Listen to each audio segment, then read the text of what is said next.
Welcome to the Apple Seed, where we bring you and your family great stories from great storytellers. On today's episode, we'll hear from West Virginia storyteller Bil Lepp. He was the king of little things. He was the king of keys, coins, crumbs, and condensation.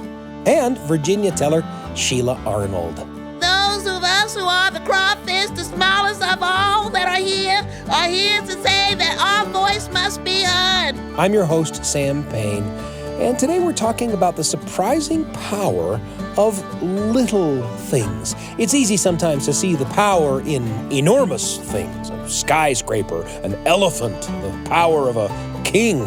But what about the power found in a single word, or the powerful experience of interacting with a tiny baby, or the power that can be brought into somebody's life by a small act of kindness? Well, that's the stories you'll hear today. First, Bil Lepp. He's well known for his tall tales, but he's written a lot too, including a couple of wonderful picture books for children. One of them is a story called The Princess and the Pickup Truck. It's a retelling of the classic story, The Princess and the Pea. He's also authored a book called The King of Little Things, an original story that we want to bring you now. Now, the idea for this story came because Bill was paying attention to a little moment in his life, an interaction between him and his child. He told us the story when he was here in our Appleseed studio. When my oldest child was 5, they said, let's play kingdoms. Now, my oldest child, I don't know if you have a child like this in your life. My oldest child is one of those children that can invent games and then create the rules so that there's only one possible person who can win, and that is not you. So my oldest child said, let's play kingdoms. And I said, okay. And she got Tonka truck, dump truck, and the Tonka truck, fire truck, and the jumbo jet, and the Tyrannosaurus Rex. She said, I'll be the king of big things. I said, okay, what do I get to be the king of? And she gave me a marble and a jack. And she said, you can be the king of little things. And I said, that's a great idea for a story. You play by yourself. I'm going to my office. Cat's in the cradle. And so a lot of times it takes me a whole long time to write a story. I mean, 6 months sometimes. I went down to my office and I wrote The King of Little Things. I mean, it probably took me 2 days. But it just came from, I'm always paying attention. So I'm always paying attention to everything everybody says. Bil Lepp talking just a little bit about how the King of Little Things came about. Now, here's the story, The King of Little Things, told by Bil Lepp.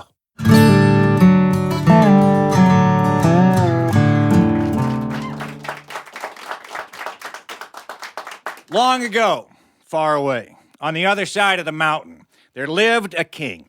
He was the king of little things. He was the king of keys, coins, crumbs, and condensation. He was the king of needles, noodles, knots, beetles, baby rattles, little ballerina dolls, pin cushions, pet names, and small kindnesses. Now, all around the king of little things, there were bigger kings. There were kings of cities, kings of counties, kings of countries, and kings of continents. The big kings made their subjects pay for everything, for freedom, for food, for firewood.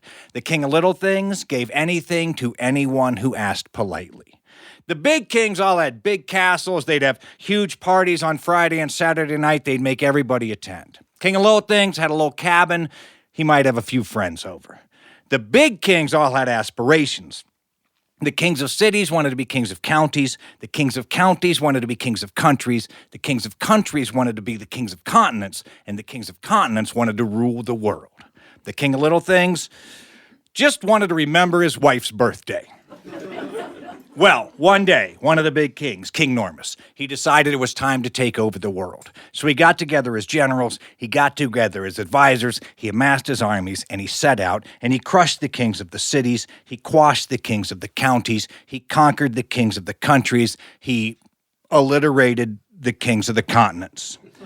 And when he thought that he had taken over the entire world, he had all of his staff throw a huge banquet. He had his jewelers make him a huge crown with thousands of tiny jewels. He had his tailors make him a fine suit with big brass buttons. He had everybody attend, and he stood in front of everyone and said, I am now the biggest king that ever was. I am the king of the sky. I am the king of the whales. I am the king of the rivers. I am the king of the oceans. I am the king of the pachyderms. And he would have gone on like that forever. except a servant in the back of the room raised a tremulous hand.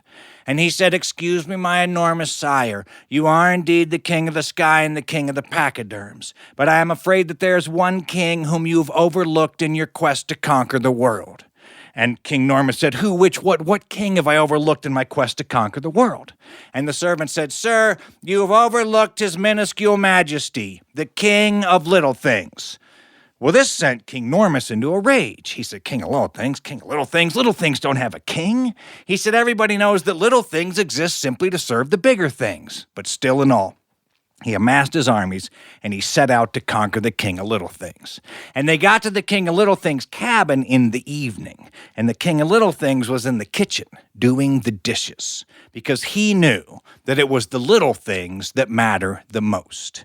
He also knew, as David Holt says, that no man has ever been willingly shot in the back while doing the dishes. Might as well let him finish.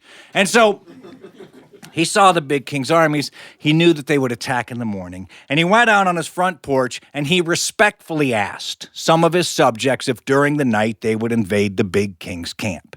And when the big king's soldiers awoke, they couldn't attack. Chiggers and ticks and mosquitoes had gotten underneath their armor. Athlete's foot fungus had crawled down their boots and in between their toes. There were worms in the meat, weevils in the wheat, flies in the fruit, termites had eaten away the arrow shafts, the spear shafts, the cannon wheels, and the catapult. King Normus was so upset, he requisitioned new equipment, arrows with steel shafts, spears with steel shafts, steel catapults, steel wheels on the cannon. King of Little Things asked his friend Rust to ride his friend Dew into the big king's camp. And once again, when the big king's soldiers awoke, they couldn't attack. Rust had eaten through their armor. It had eaten away the arrow shafts. The cannon wouldn't roll. The catapult was now about as dangerous as a cantaloupe. And King Normus was in his enormous tent, marching back and forth. How can I defeat this king? I can't defeat this king. He uses the little things to create chaos. And then he had an idea. He said, "I know what I'll do." He said, "I'll cheat." He said, "I'll lie," because the king of little things is not the king of lies. Because a lie, no matter how small, is never a little thing.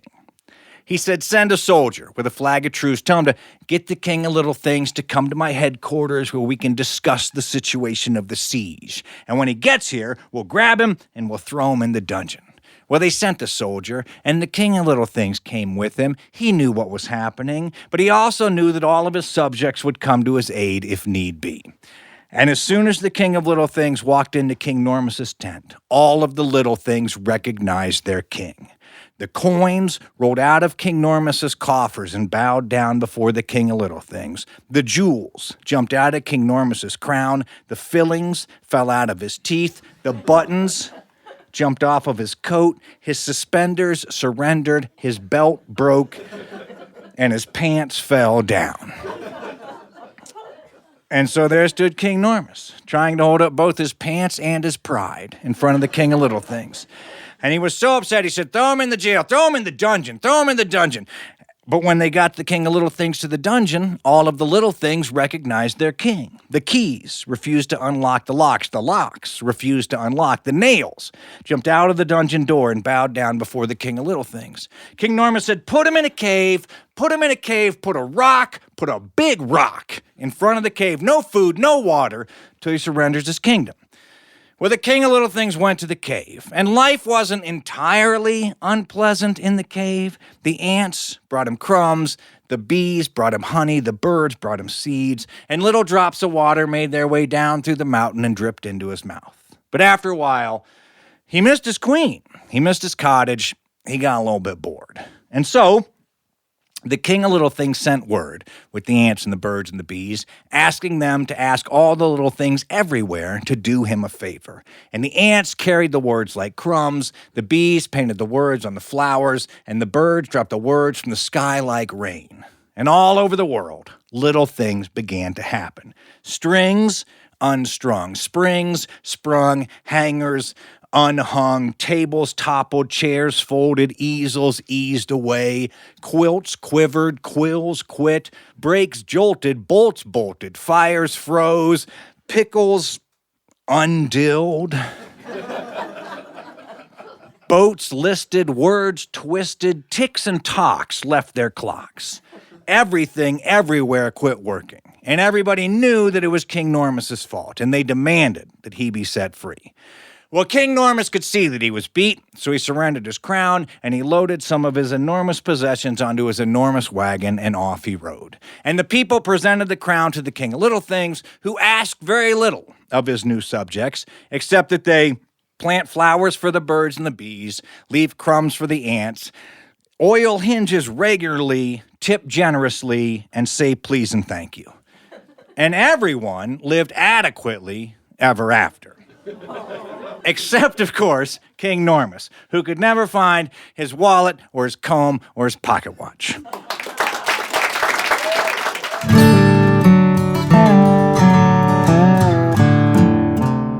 Bil Lepp with The King of Little Things. And Bill's story brings back a memory for me.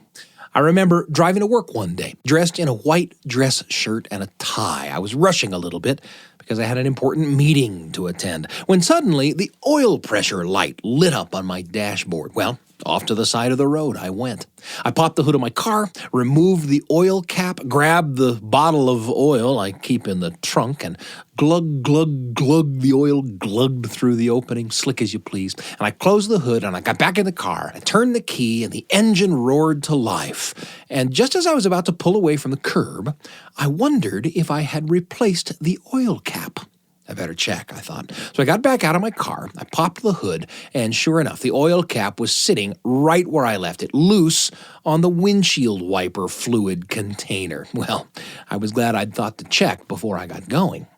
I reached out for it, but starting the car had sent a little geyser of motor oil up into the air and all over the underside of the hood. And as I reached out for that oil cap, a single drop of oil fell from the underside of the hood and onto the white sleeve of my shirt. Just a tiny drop. I was peeved, but not worried. After all, the drop was only about the size of a pinhead. No one would even notice a drop that small, would they? Well, that tiny drop of oil soaked into the sleeve of my shirt and began to spread. 30 seconds later, it wasn't the size of a pinhead anymore. It was the size of a quarter. 30 seconds after that, and it wasn't the size of a quarter anymore. It was the size of the lid from a can of Pringles. And in the end, that tiny, minuscule drop of oil ruined my shirt, which ruined my meeting, which ruined my day. I got over it, of course, but it did teach me that even tiny things can make a big difference. And that's where Bill's story took me. Where did it take you? And who would you take along?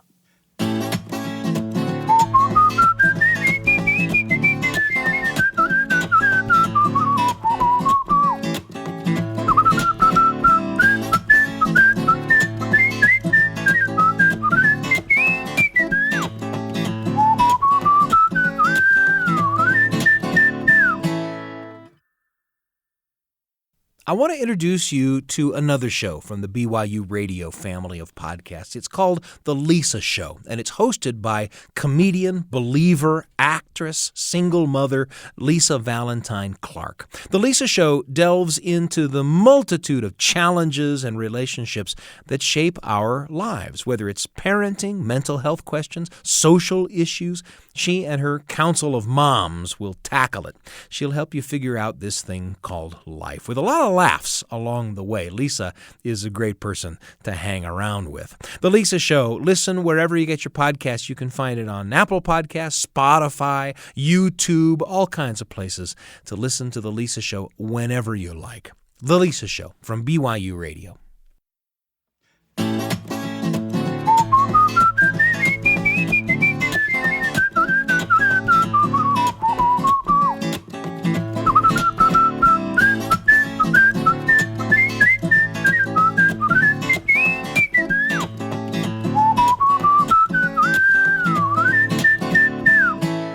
It's a pleasure to be with you today, and we're excited to bring you another story about the power of little things. Storyteller Sheila Arnold will introduce us to one of the smallest of animals, the crawfish, in a story called The Deluge. Now, this is an old story brought to new life by the wonderful individual touches of this terrific storyteller. Here's Sheila Arnold with The Deluge, recorded live in the Appleseed studio.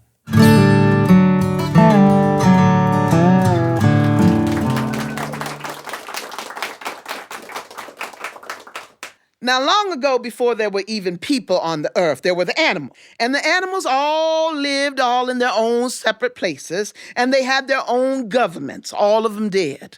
But after a while, some of their governments started running into each other, and there were difficulties.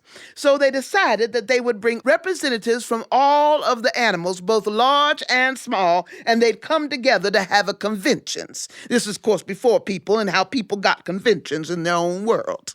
And so they came together, everybody sending someone from their own group of government and from each of the large and the small of all the animals. And everyone was gathered there. There were many problems that they needed to discuss. Of things like a bear was sleeping in a cave, and other folks decided to use the front of the cave as a place where they would hold dances. And that didn't go over very well.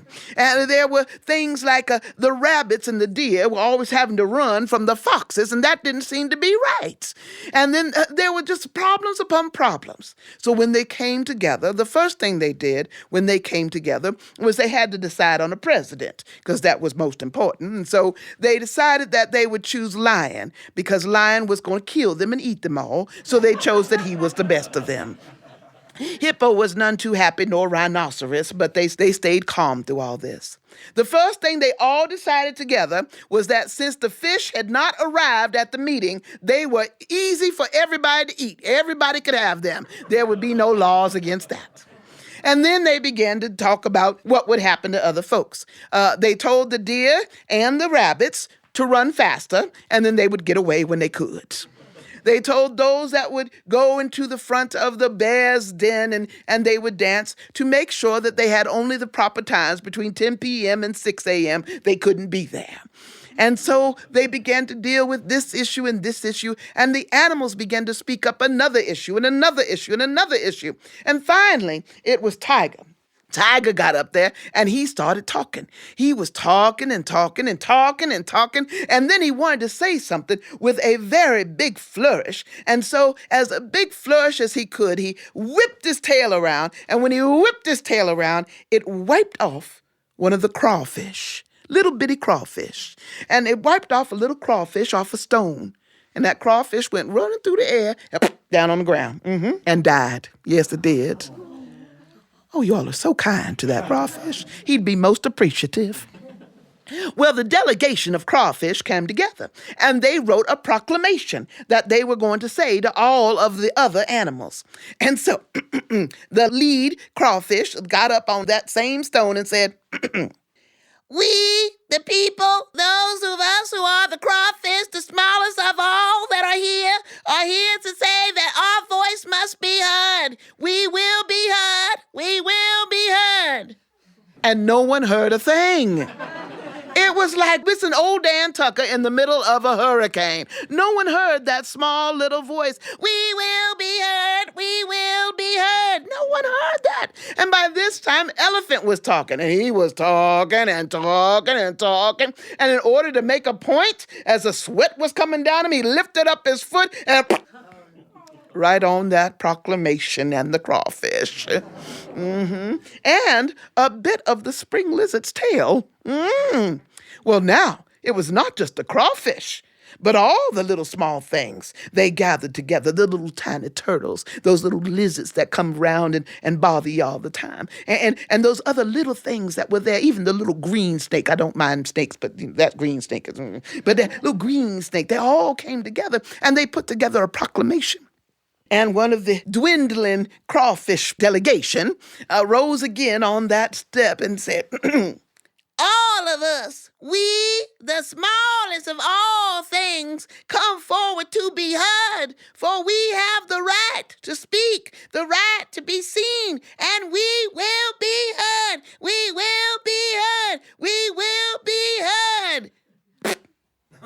another foot by the elephant. It was a horrible day. Well, that is when the smallest began to take things into their own hands. They did not speak up again. They began to bore down into the ground, further and further and further and further and further down into the ground until they got to those ground waters. And then they went to the side, and those ground waters whooshed all the way up to the very top. Just whooshed up to the very top, and all the water came up, and it went under each of those large animals. You should have seen Elephant. He had a whole thing of water underneath him. Boom, da boom, da boom, da boom, da boom, da boom, da boom, da boom. Yes, he was up there in the air, and all that water covered the earth for 40 days and 40 nights. And all the animals were treading water. Well, when finally that water went down, they gathered everybody together again for convention. But this time, they ensured that all the animals could speak and all would be heard, both large and small.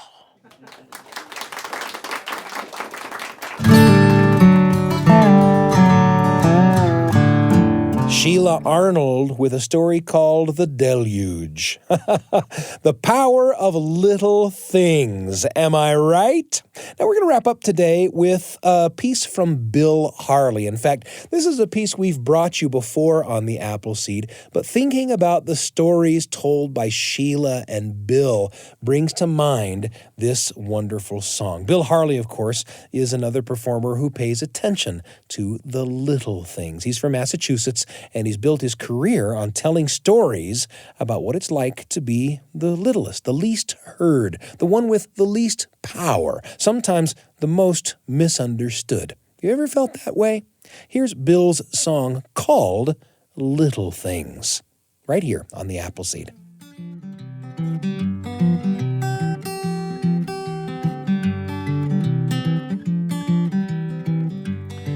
Little things make big things. Big things make a difference. So I know that little things do too. So I take care of little things because they make a difference. I just do what I can do. Here's a drop of rain falling to the ground. Drops turn to a trickle, then a stream. Stream turns to a river, flows into an ocean. You never know what just might be.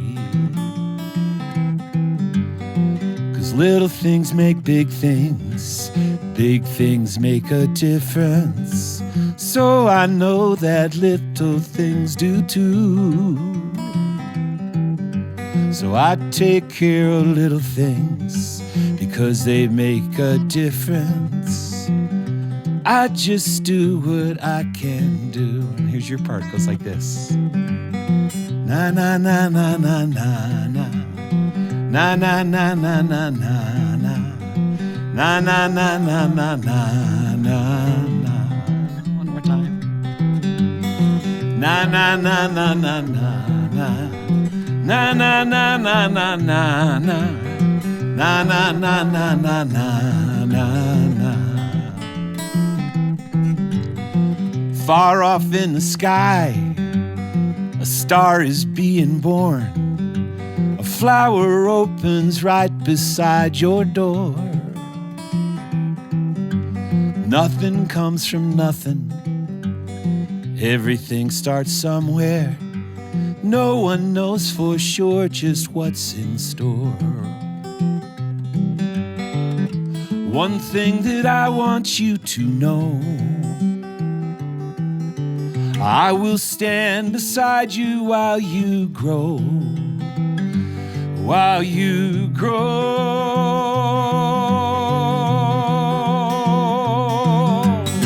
Na na na na na na na. Na na na na na na na. Na na na na na na na. One voice is one voice, one more than no voice, one voice more than no voice at all.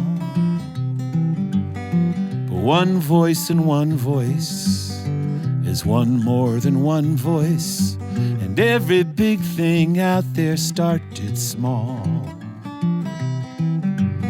So little things make big things make a difference. So I know that little things do too. I take care of little things because they make a difference. I just do what I can. I just do what I can. I just do what I can do. And one more time. Na na na na na na na na na na na na na na na na na na na na.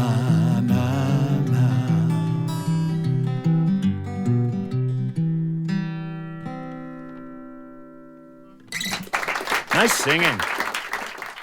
Little Things, from the wonderful storyteller and musician and Grammy winner, Bill Harley. A big thank you to both Sheila Arnold and Bil Lepp for their stories, and of course to Bill Harley for that terrific song. What are the little things that are powerful or important in your life? Do you ever find yourself overlooking them? Or have you ever felt like the little thing that gets overlooked? We hope you'll share your stories with the people you love. After all, at the Appleseed, we believe that sharing and listening to great stories can change your family's world. The Appleseed is produced by Wendy Folsom, Sam Payne, and Brian Tanner. Our audio engineers are Ashton Parkinson and Carly Wilson. The rest of the Appleseed team is Kelly Wehrmeister, Trent Horton, Evadane Hendricks, Miriam Arce, and Tristan Schetzel. A special thanks to the subscribers of our podcast who rate us or leave reviews. You help people find the show. We also love to receive emails at theappleseed@byu.edu. Your thoughts and comments help us to shape the future of the Appleseed. We're pleased and proud to be among the many podcasts produced by the BYUradio family. And you can find episodes of the Appleseed wherever podcasts are found, on the BYU Radio app or at byuradio.org/Appleseed. I'm Sam Payne, and the whole team can't wait to be with you again on the Appleseed.